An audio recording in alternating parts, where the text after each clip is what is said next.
लोहरदग्गा झारखंड का एक नक्सल प्रभावित जिला, जहां प्रकृति का अनुपम छटा और खनिज संसाधनों की प्रचुरता है। लेकिन यहां कहानी सिर्फ खूबसूरती की नहीं है, यहां एक संघर्ष की कहानी है, जहां लोग गरीबी और बंजर भूमि का सामना कर रहे हैं। यहाँ पहले खेती बाड़ी नहीं होता था, पहले बंजर था जमीन। पहले जमीन पड़ती था, उसमें कुछ खेती उती नहीं हो रहा था। जब कठिनाइयां आड़े आती हैं, तब नाबार्ड प्रायोजित TDF बाड़ी कार्यक्रम के रूप में एक उम्मीद की नई किरण दिखाई पड़ती है। जनवरी 2018 में नाबार्ड ने स्वयंसेवी संस्था ग्रामीण सेवा संघ के साथ मिलकर लोहरदग्गा और कुड़ू प्रखंड की आदिवासी बहुल गांवों होटबार, रोंचो, मासियातो, हेसल सलगी, चुंद और धौरा में वाड़ी कार्यक्रम की शुरुआत की। लोहरदगा जिला में नाबार्ड द्वारा नाबार्ड TDF माध्यम से 500 किसानों को साथ वाड़ी डेवलप 10 विलेज में करने की स्वीकृति प्राप्त मिली 2017-18 में। इस कार्यक्रम का उद्देश्य बंजर भूमि को विकसित कर आदिवासी परिवारों को आजीविका प्रदान करना है।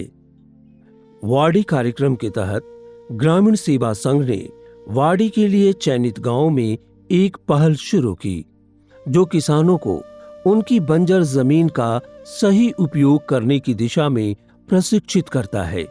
तकरीबन 5 साल पहले जब हम लोग इधर आए थे सर्वे करने के लिए, तो हम लोगों ने इस सब एरिया में घुसे, मीटिंग किए। मीटिंग जब कर रहे थे तो हम लोग को बहुत सारा परेशानी हो रही थी। परेशानी में ये हो रहा था कि लोग पहले भरोसा ही नहीं करते थे।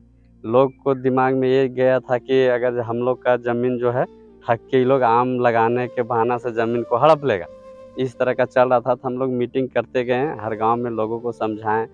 तो आज हम लोग जो है इस गांव में हम लोग 60 एकड़ में हम लोग फलदार आम और अमरूद लगाए हैं। कार्यक्रम के तहत किसानों को प्रति किसान 1 एकड़ भूमि पर आम और अमरूद पेड़ लगाने के लिए प्रेरित किया गया। प्रति 1 एकड़ भूमि पर 40 आम, 25 अमरूद और 140 वाटर प्लांट्स लगाए गए। पर सब आए, उसके बाद में हम लोग इसे लगाए। आम का पेड़ 45 गो है आम का पेड़ और 20 गो है अमरूद का पेड़। हम 1 एकड़ में आम का बागवानी लगाए हैं। इसमें 45 आम और 20 अमरूद है। इसमें हम लोग आम लगाए 1 एकड़ में 45 आम, अमरूद 20।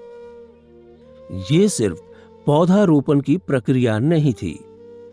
किसानों को इस कार्य में पौधारोपण से लेकर रख रखाव तक सभी पहलुओं का प्रशिक्षण दिया गया। 5 वर्षों तक संस्था ने इन किसानों को निरंतर मार्गदर्शन और मदद की। मौसम का उतार चढ़ाव, भूमि की गुणवत्ता और फसल की बेहतर देखभाल के लिए विशेषज्ञों का सहयोग मिला। हमको प्रशिक्षण मिला था, अगर किसी तरह से पेड़ के जड़ में अगर कोई कीड़ा उड़ा लग जाता है तो उसके लिए भी प्रशिक्षण मिला था, उसके लिए दवा भी मिला था। उसके डाली के तन्हाई में जो दीमक लग जाते हैं उनके लिए चूना भी मिला था, उसे पुचाड़ा करने के लिए कि हमारे पौधा अच्छा रहे, स्वस्थ रहे। तो उसमें जार जो होता है, गड्ढा कोड़ाने के बाद जल्दी फैलता है, पेड़ भी उससे जल्दी तैयार होता है और ज़्यादा करके बढ़ता है, जल्दी बढ़ता है। और उसमें अगर पत्ता अगर अति हो गया, पीलापापन हो गया, तो उसमें यानी कि मार दीजिए कुछ भी, कोई भी दवा है, सिक्सर है पाउडर आता है, यानी कि सिक्सर नाम करके पत्ता साफ होना, उसको मारने से पेड़ हरा भरा रहता है। अब जो किसान कभी अपने पारंपरिक खेती से संतुष्ट नहीं थे, वे आज आम और अमरूद की बागवानी से बेहतर कमाई कर रहे हैं।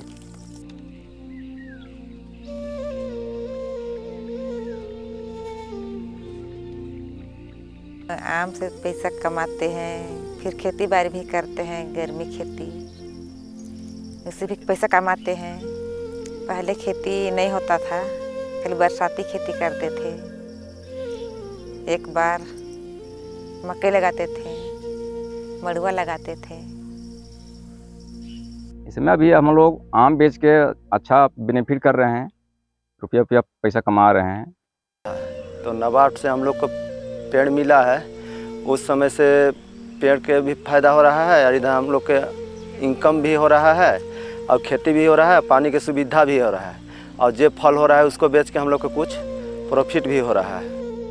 उनका व्यापार सिर्फ खेती तक सीमित नहीं रहा, बल्कि उन्होंने समेकित खेती के माध्यम से अतिरिक्त आय भी प्राप्त की है। यहाँ आम का फल का लगा हुआ का दूरी है 25 बाय 25 फीट। उसमें जो खाली बचा हुआ ज़मीन पर हम लोग अभी खेती भी करते हैं और उससे आमदनी हम लोग को हो रहा है। खेती हम लोग अभी कर रहे हैं, बहुत ज़्यादा खेती हो रहा है, उसमें हम लोग का हो जाता है कमाई। लहसुन सब लगाते हैं, प्याज वाज हुआ, ये टमाटर सब हुआ, बैगन सब हुआ, गेहूँ सब हो जाता है, हम लोग को बहुत लाभ होता है इसमें। इसमें जैसे गेहूँ भी लगा लेते हैं, मकई उकई मटर उटर सभी लगा लेते हैं, मिर्चा बादाम जो भी हुआ सब लगा लेते हैं। तो पानी की सुविधा है, इस कारण से लगा पाते हैं। अभी बोदी और भिंडी लगाए हैं, बीच में आदि लगाए थे, वो कोड़े सरसों लगाए थे, वो काटे, यही सब किए हैं। क्या लगाएंगे? आगे लगाए थे टमाटर, वो मर गया तब लगाए ये सब। टीमा पनाल से मिला है, किनार किनार लगा हुए हैं, वो भी अच्छा फल देगा, पीछे में हम लोग का काम देगा। और भी टिमर पला हम लोग को दिए है, कम से कम 20 साल में हम लोग का फायदा निकलेगा उसमें। से 10-15 साल के बाद इस पौधा से हमें जमा पूंजी 10 लाख 15 लाख का मुनाफा होगा।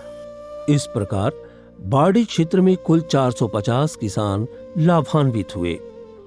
वहीं दूसरी ओर 50 भूमिहीन परिवारों के लिए अनवैकल्पिक आय के स्रोत सृजित किए गए। यहाँ के किसान अब केवल मौसम के भरोसे नहीं हैं। वाड़ी परियोजना के माध्यम से स्थापित जल स्रोत किसानों की जीवन रेखा बन चुका है। नाबार्ड वाड़ी क्षेत्र में सिंचाई के लिए जल के अनमोल स्रोतों को खोजना और उन्हें संगठित करना एक बड़ी चुनौती थी, लेकिन आज ये चुनौती अवसर में बदल चुकी है।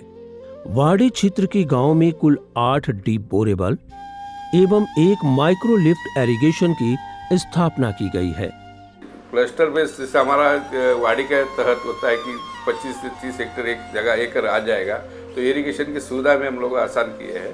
तो इरिगेशन के लिए हम लोग क्या किए, जल कुंड है, माइक्रो लिफ्ट है, जैसे आपका जो टांड जमीन है उसके हिसाब से हम लोग इरिगेशन भी इसको दिया, कोशिश की। और गवर्नमेंट के भी इसमें कन्वर्जन के तहत ड्रिप स्प्रिंकलर इसके माध्यम से हम लोग इसको जोड़े हैं। 20 एकड़ 25 एकड़ में एगो बोरिंग दे देते हैं, तो बोरिंग से क्या होता है, वो लोग अपना सिंचाई करते हैं। नाबार्ड के तरफ से हम लोग के बोरिंग मिला है, बोरिंग से सोलर प्लेट लगावल है, खेती कर रहे हैं, उसी से पानी उपयोग हो रहा है। वहीं जल संग्रहण के लिए 205 जल कुंड बनाए गए हैं। ये जल स्रोत अब किसानों को मौसम की अनिश्चितताओं से मुक्ति दिला रहे हैं।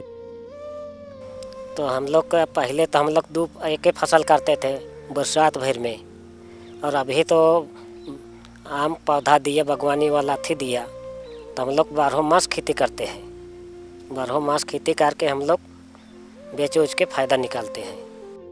अब किसानों के पास हर मौसम में उत्पादन करने की क्षमता है। 100 एकड़ में खरीफ फसल एवं 100 एकड़ में रबी फसल उगाई जा रही है। जो हॉर्टिकल्चर डेवलप हुआ तो उसको हम लोग इसको मार्केट कैसे स्ट्रेटेजी बनाए हैं। वाड़ी समिति, एफपीओ और नाबार्ड द्वारा, डीडीएम से द्वारा ये सुझाव दिया कि वहाँ एफपीओ एक अच्छा डेवलप हो सकता है, डेवलप उसको मार्केटिंग तो इसको सुविधा करेगा। तो उसके हिसाब से हम लोग होटवार एग्रो प्रोड्यूसर कंपनी एक डेवलप किया है, उसमें 507 लोग किसान हम लोग इसमें जुड़े हैं। तो उसके माध्यम से हम लोग मार्केट तलाश के उसको लोकल मार्केट में, जैसे लोहरदगा गवर्नमेंट का कैंप लगता है, मेला लगता है, जैसे आपका जहाँ हाउस टू हाउस आम सप्लाई करना है, सब्जी सप्लाई करना है। और नाबार्ड के आउटलेट भी, जैसे स्टेट लेवल में इसका ना आम महोत्सव ऐसा नाबार्ड भी करते हैं, उसमें हम लोग इसको लोगों को जोड़ने की कोशिश की है और अच्छा से अच्छा लोगों को प्रॉफिट कमा रहा है। एपीओ के माध्यम से हम लोग करते हैं, जैसे कि बहुत सारा स्टॉल मिलता है हम लोग एपीओ में, तो हम लोग सारा कुछ इसमें, अभी तो आम का सीज़न है तो हम लोग आम लेकर के आते हैं। बाकी बाद हम लोग जो मड़ुआ, मकई आटा और ये मड़ुआ आटा होता है, फुटकल, सरसों, हल्दी, यही सब हम लोग लेकर के जाते हैं। एपीओ का माध्यम से हम लोग को अच्छा रेट मिलता है। जैसे कि बाहर हम लोग बेचते हैं तो इतना मुनाफा नहीं होता है, लेकिन एपीओ में हम लोग को रेट अच्छा खासा मिलता है। किसानों को पारंपरिक खेती के साथ साथ उन्नत कृषि पद्धतियों के लिए भी प्रशिक्षित किया गया है। यहाँ किसानों के लिए एक और सशक्तिकरण योजना है, मधुमक्खी पालन। 50 यूनिट मधुमक्खी पालन हेतु किसानों को मधुमक्खी बॉक्स दिया गया है, जिससे न केवल फसलों के लिए बेहतर पॉलिनेशन हो रहा है, बल्कि अतिरिक्त आय का रास्ता भी खोल रहा है। नाबार्ड की ओर से हम लोग को मधुमक्खी पालन के लिए 20 बक्सा दिया गया, जिसमें अभी मधु पालन चल रहा है। मधु पालन से अच्छा खासा इनकम हो जाता है। हम लोग को प्रशिक्षण यही गांव में ही दिया गया था। सभी किसानों के पास बराबर की खेती योग्य भूमि नहीं है। कई परिवार भूमिहीन हैं, लेकिन ग्रामीण सेवा संघ की पहल ने उन परिवारों को सूक्ष्म उद्योग से जोड़कर आय का स्रोत स्थापित किया है। कृषि की इतर छोटे व्यवसायों के लिए किसानों को प्रशिक्षण दिया गया और आवश्यक सहायता प्रदान की गई। इन व्यवसायों से 10 परिवार मुर्गी पालन, 5 परिवार बत्तख पालन, 10 परिवार मछली पालन, 5 परिवार बकरी पालन और 10 परिवार वर्मी कंपोस्ट निर्माण में संलग्न हुए हैं। ये पहल इन परिवारों के लिए एक स्थिर आजीविका का स्रोत बनी है। नवाड तरफ से बकरी मिला था 2 ठो, उसे इनकम हुआ 4-5 हुआ, तो इसे बेचे तो 16,000 हुआ था। नवाड की ओर से हमको चूजा 400 मिला था, उसमें से हम अभी मैंने उसी से मेरा व्यवसाय भी हो रहा है, एक तो पूंजी भी हो रहा है, प्लस हमको क्या बोलते हैं, एक अंडा दुआने के लिए हम कुछ रखे हैं और कुछ इनकम हम मैंने कर लिए हैं। मेरा के लिए बकत मिला था, उसको हम पाल रहे हैं, उसको से पूंजी बढ़ाएंगे। ग्रामीणों के बीच स्वास्थ्य जागरूकता के लिए भी खास ख्याल रखा गया है। ग्रामीणों को किचन गार्डन के लिए प्रोत्साहित किया गया। मेरा एक छोटा सा बाड़ी है, इसमें मतलब बहुत प्रकार का लगाते हैं। भिंडी लगाते हैं, बोदी लगाते हैं, प्याज लगाते हैं, लहसुन लगाते हैं और ये पेड़ पौधा सब फास्टे में नवाड तरफ से मिला। पशुओं के लिए स्वास्थ्य कैंप लगाए गए। भारत के विभिन्न ग्रामीण इलाकों में महिलाएं परिवार की रीढ़ बनकर जीवन यापन करती हैं, लेकिन उनके सामने आ रहे आर्थिक और सामाजिक प्रतिबंधों को देखते हुए सशक्तिकरण की दिशा में सही कदम उठाना आवश्यक हो जाता है। ग्रामीण सेवा संघ के द्वारा वाड़ी कार्यक्रम के तहत इन परिवारों के सशक्तिकरण हेतु कई कदम उठाए गए। परियोजना के निर्माण से 50 महिला स्वयं सहायता समूह का गठन किया गया और उन्हें सुचारू रूप से चलाने के लिए प्रशिक्षण दिया गया।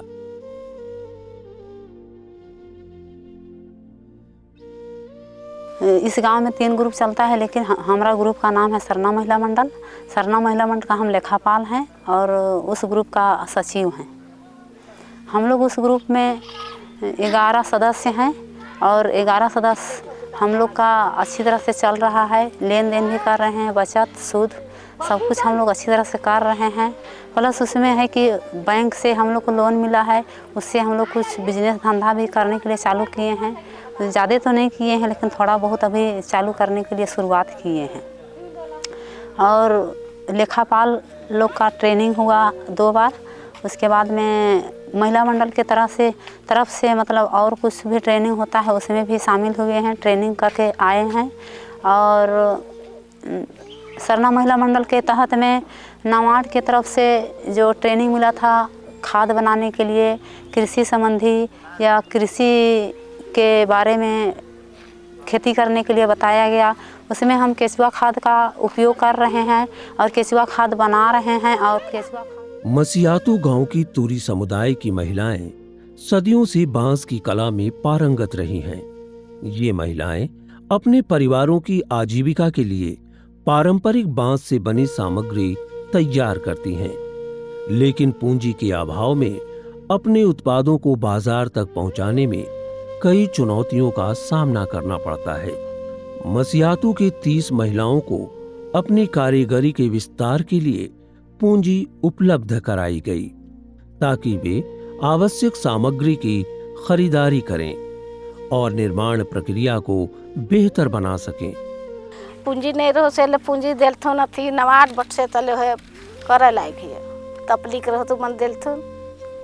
वाड़ी क्षेत्र के उत्पादों को संग्रहण हेतु कम्युनिटी सर्विस सेंटर का निर्माण परियोजना मद से कराया गया। बाजार तक पहुंचाने के लिए ग्रामीणों द्वारा इसका उपयोग किया जा रहा है। कमियोटवार में बहुत पौधा लगा हुआ है, लेकिन सब मिल करके एक साथ में अगर बिक्री करने से अच्छा भी होता है और इसे लोकल में जानवे करता देहात का मार्केट है। अब एक बार तो वैसा बिक पाएगा नहीं, उसके लिए तो हमको फिर बाहर की रूटिंग बनाना होगा। आज लोहरदगा वाड़ी क्षेत्र के किसान पहले से कहीं ज्यादा आत्मनिर्भर, समृद्ध और सशक्त हुए हैं। उन्होंने अपनी मेहनत और ग्रामीण संसाधन की मदद से जीवन को एक नई दिशा दी है। नवाड़ का काम चलने से बहुत बदलाव हमको तो नजर आ रहा है, क्योंकि जब मेहनत कर रहे हैं तो पॉकेट में पैसा कमी नहीं हो रहा है। शिक्षा में देने में कोई दिक्कत नहीं आ रहा है कि कभी कॉपी किताब नहीं है तो ये नहीं है, इसे सोचना नहीं पड़ रहा है। प्लस खेती बाड़ी करके मेहनत करके अभी एक घर भी बना लिए हैं रहने के लिए, और खेती बाड़ी तो करते हैं। ऐसे तो अभी प्याज लगाए थे, प्याज उखाड़ के जैसे हम उसमें गोभी का लगाने का प्लान है, बरसाती गोभी। इस परियोजना की लागत राशि कुल 326.86 लाख रुपए थी, जिसमें से नबार्ड द्वारा स्वीकृत राशि 269.81 लाख रुपए थी, जबकि क्षेत्र के लाभुकों ने 57.5 लाख रुपए का अंशदान किया। किसानों को अगर सही मार्गदर्शन और संसाधन मिले तो वे अपनी मेहनत से नई ऊंचाइयों तक पहुंच सकते हैं। नबार्ड के वाड़ी कार्यक्रम ने ये साबित किया है कि एक छोटे कदम से शुरुआत करके किसान अपनी जिंदगी को बदल सकते हैं।